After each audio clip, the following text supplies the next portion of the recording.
జమ్మూ కశ్మీర్లోని కిశ్తవాడ్లో ఆకస్మిక వరదలు సంభవించాయి. వరదలతో రోడ్లు బురదమయంగా మారాయి. కిశ్తవాడ్లో నిర్మాణంలో ఉన్న 540 మెగావాట్ల జల విద్యుత్ ప్రాజెక్టు వద్ద పలు వాహనాలు బురద రాళ్ల కింద కూరుకుపోయాయి. వాటిని తొలగించేందుకు సహాయక చర్యలు కొనసాగుతున్నాయి. భారీ వర్షాలకు కొండ చర్యలు విరిగిపడి అనేక ప్రాంతాలలో రాకపోకలు నిలిచిపోయాయి.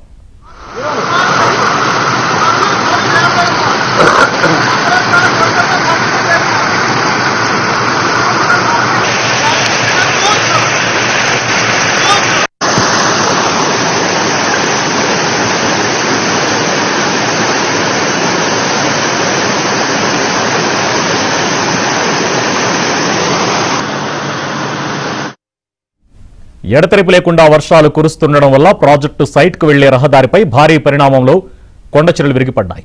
వాహనాలు, మిల్లులు, ఇతర యంత్రాలు బురద కింద కూరుకుపోయాయి. బురదను తొలగించి వాహనాలను బయటకు తీసేందుకు భారీ యంత్రాలతో రెస్క్యూ ఆపరేషన్ ప్రారంభించారు.